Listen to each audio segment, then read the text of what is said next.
السلام عليكم ورحمة الله تعالى وبركاته. مرحبا بتلاميذ السنة الثانية إعدادية إدريس بن زكري مهدية. إذا هنا غنطرقو في هاد الفقرة من الدرس الآخر محور اللي هو المحور اللي هو أول مرة غتشوفوه إن شاء الله في هاد السنة، اللي كيتعلق بواحد مفهوم جديد اللي كيتسمى لي زينيكواسيون. إذا بعد ما شفنا بالنسبة للوغدغ دي نومبغاسيونيل كيفاش كنديرو المقارنة ديال الأعداد الجذرية، كيفاش كنديرو لي زوبيراسيون ديال الجمع الضرب الطرح كذلك والقسمة، وشنا هي العلاقات اللي كنستعملوها أو التقنيات اللي كنستعملوها باش كنديرو لي زوبيراسيون سيغ لوغدغ دي نومبغاسيونيل. إذا في هاد المرحلة غنطرقو بالأساس لشيء أساسي اللي هو لي زينيكواسيون أو بالعربية اللي كانت كتسمى المتراجحات. إذا هنا غنشوفو المفهوم، يعني التعريف ديال لينيكواسيون وكيفاش كيتم لا ريزوليسيون ديال لي زينيكواسيون، وغنشوفو أمثلة كذلك قبل ما نديرو واحد تمارين تطبيقية باش نتقنو هذا المفهوم الجديد إن شاء الله. إذا نبداو على بركة الله، ونعاود نأكد أن هذا الفيديو مخصص للمحور آخر محور في هذا الدرس إن شاء الله اللي هو أوردغ دي نومبغاسيونيل إي أوبيراسيون. إذا غنشوفو فيه واحد المفهوم جديد أول مرة غتشوفوه إن شاء الله، هو لي زينيكواسيون أو كنسميوهم بالعربية المتراجحات.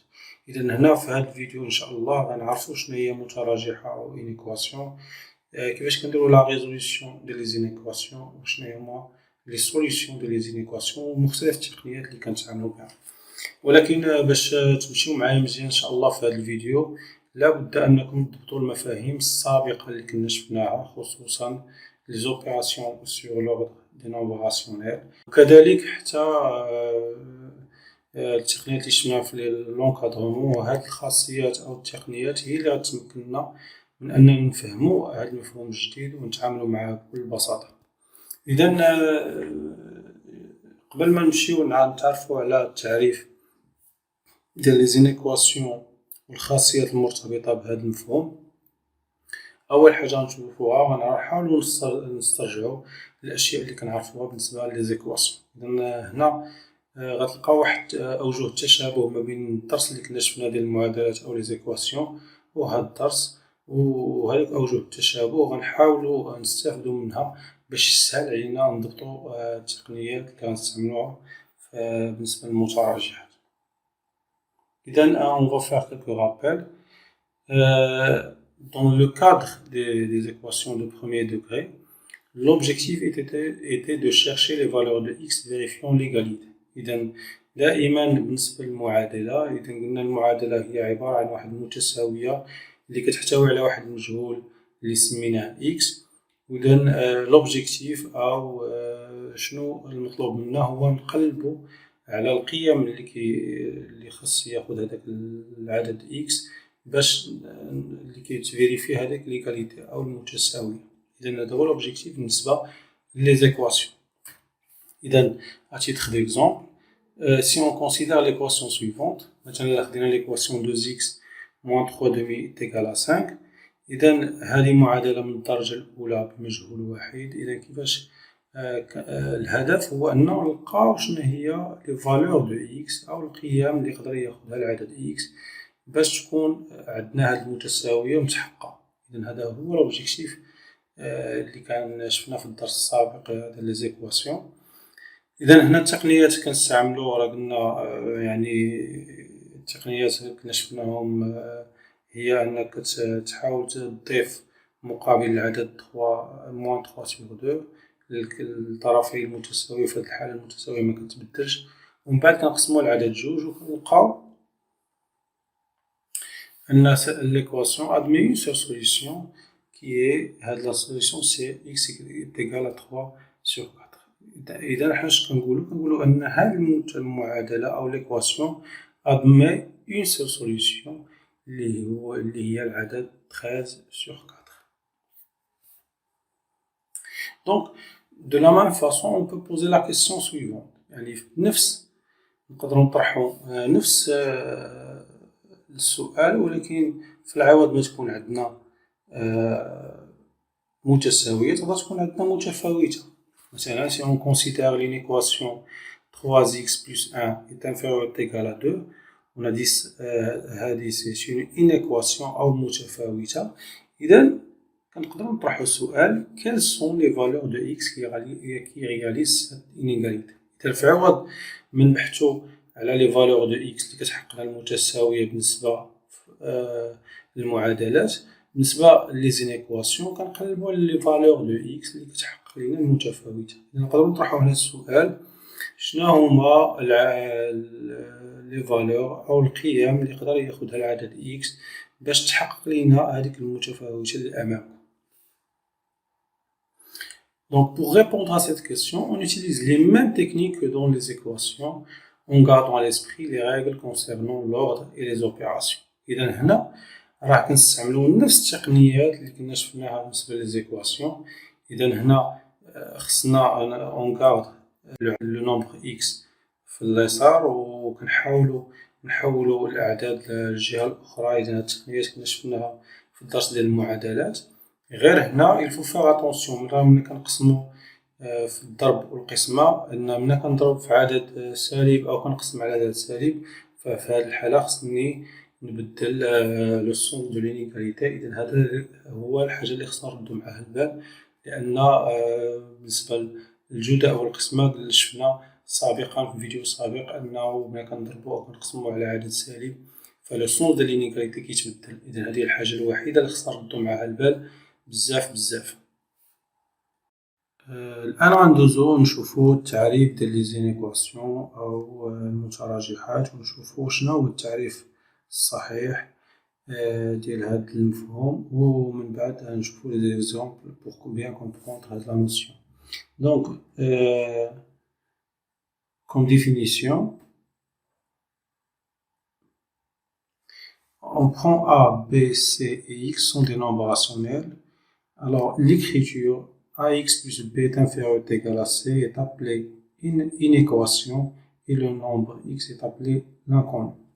إذا خدينا أعداد A و B و C و X أعداد جذرية، إذا الكتابة AX plus B est inférieur ou égal à C كنسميوها متراجحة، والعدد X كنسميوه المجهول. إذا هنا كنلاحظوا أوجه التشابه مع الدرس ديال المعادلات. إذا في عوض ما كتكون عندنا متساوية كتكون عندنا متفاوتة.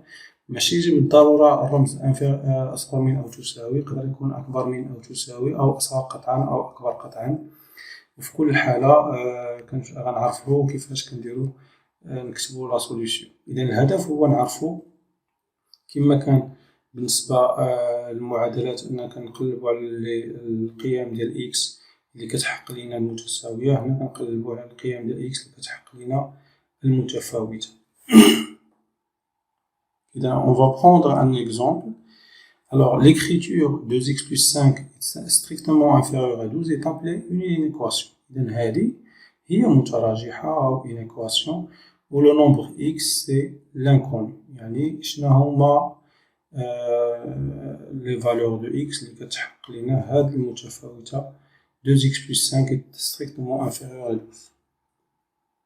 Alors si on prend le nombre 3, le nombre 3 réalise cette équation car إلا عوضنا العدد x بالنومبر 3 فكنلقاو أنه فعلا إلا ضربنا جوج في 3 وزدنا عليها 5 غنلقاو أصغر من العدد 12. إذا كنقولو أن le nombre 3 c'est une solution de cette équation. Donc 3 est une solution de cette équation. يعني هو العدد 3 هو أحد حلول هاد المتراجحة. وشنو كنقصدو بغيزودغ لين équation 2x plus 5 est inférieur strictement à 12. Ça revient à chercher tous les nombres qui réalisent cette équation. يعني كنقلبو على جميع الأعداد، يعني ماشي غير عدد، ماشي يكفي أنك تلقى عدد وجوج أو يعني كنحاولو نلقاو جميع الأعداد x اللي كتحقق لنا هذيك المتفاوتة أو l'inégalité 2x plus 5 est inférieur strictement à 12. وغنشوفو التقنيات اللي غنستعملوها باش نلقاو الحلول. دونك pour résoudre cette équation مثلا إلا بغينا نحلو هاد المعادلة عفوا هاد المتراجحة اللي أمامنا، فغنستعملو نفس التقنيات اللي شفناها في الدرس ديال المعادلات.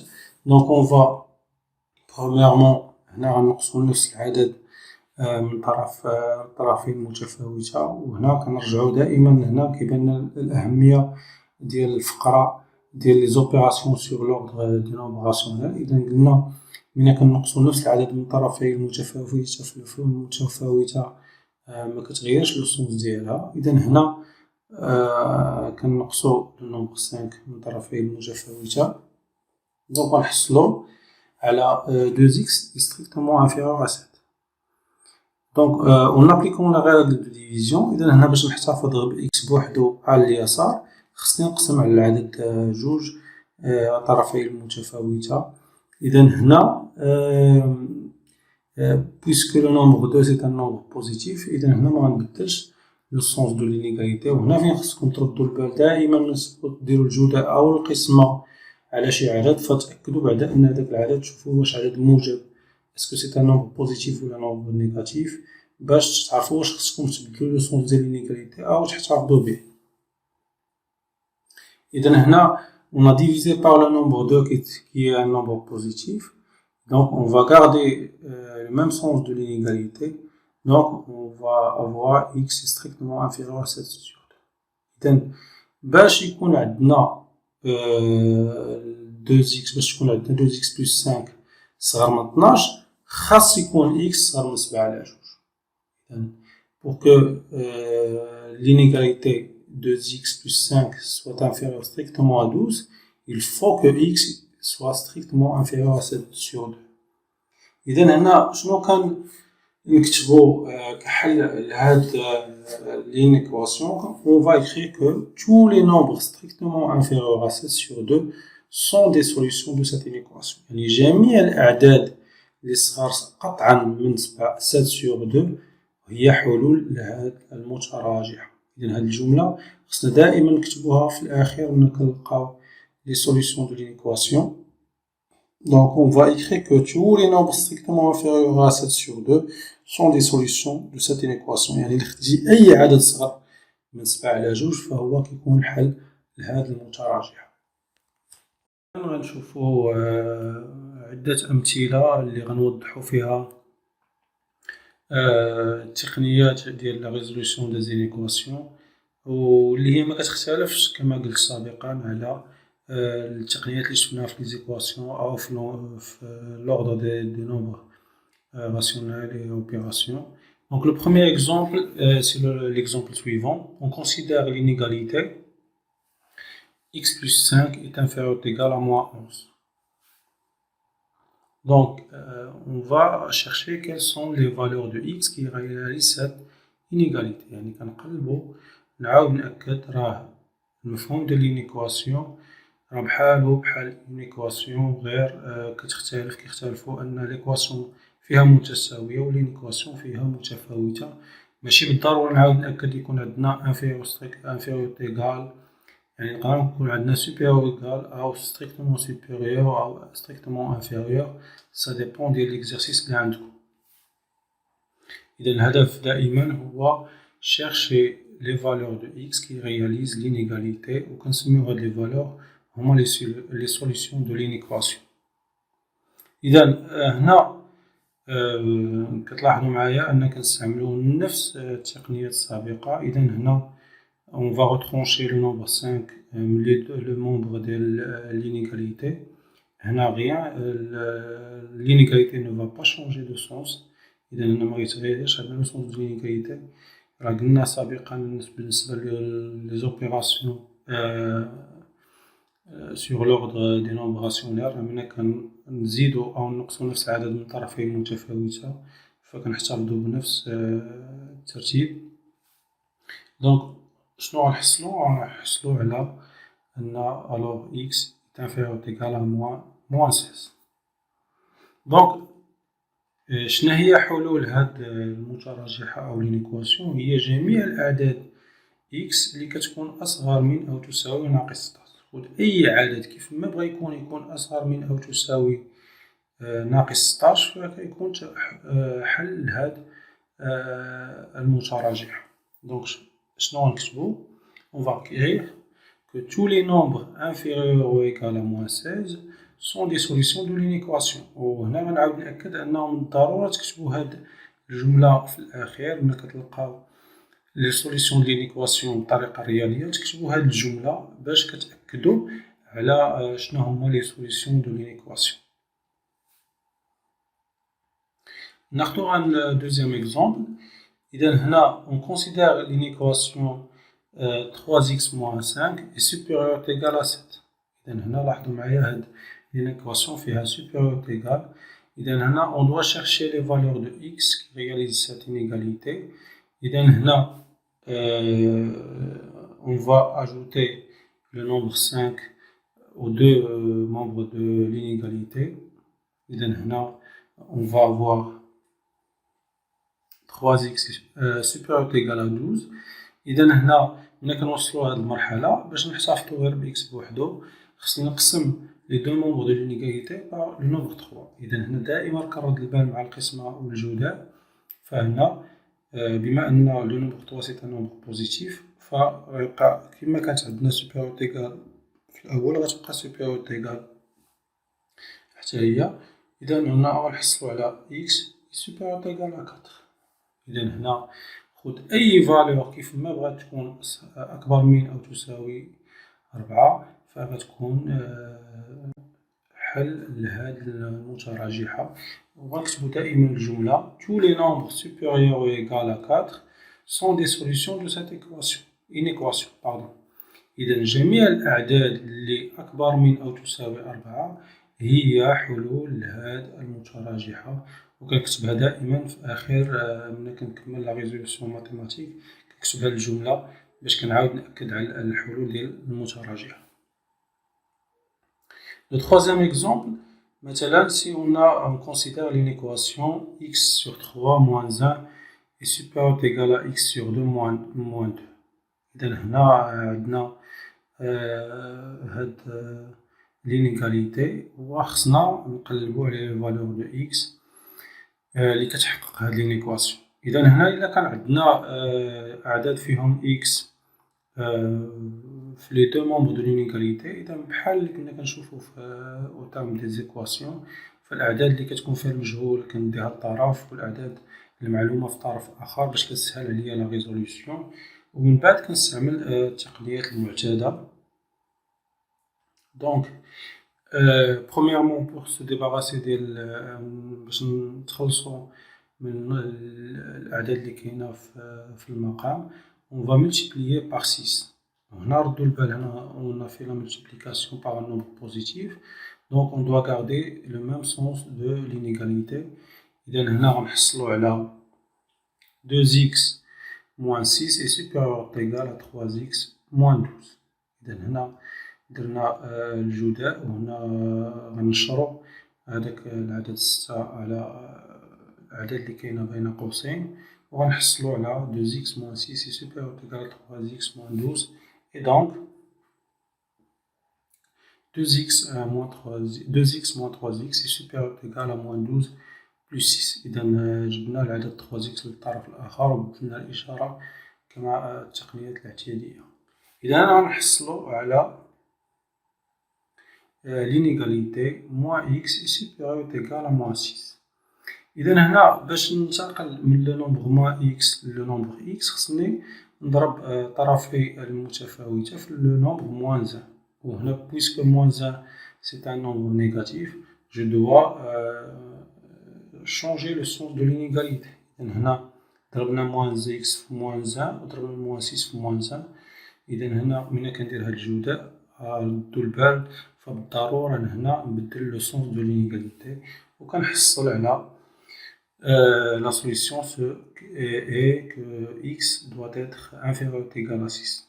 ونكتب الجملة في آخر المطاف اللي هي tous les nombres inférieurs ou égal à 6 sont des solutions de cette inéquation. إذا هنا بغيت نأكد أن لي زينيكواسيون لا ريزولوسيون تري سامبل بحال يعني التقنيات المستعملة هي التقنيات الاعتيادية اللي شفتوها في الدرس ديال المعادلات و لي زيكواسيون أو في لي زوبيراسيون سور لوردر نومبر راسيونيل.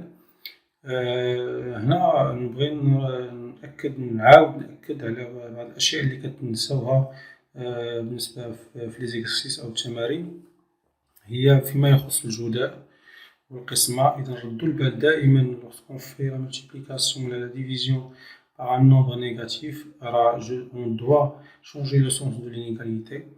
وأهم حاجة عاوتاني هي أنكم تكتبو هاديك الجملة في آخر المطاف ملي كتلقاو لا ريزوليسيون ماتيماتيك vous devez écrire هاديك لا فراز pour bien expliquer هاديك لي سوليسيون. لأن راه كيكون عندنا مكيكونش عندنا حل أو جوج، كيكون عندنا مجموعة ديال الأعداد. يعني راه بحال مثلا هاد لو تخوازيام إكزومبل، راه إلا خديتي أي عدد كيفما بغا يكون أصغر من أو تساوي 6 راه غيكون حل للمتراجحة.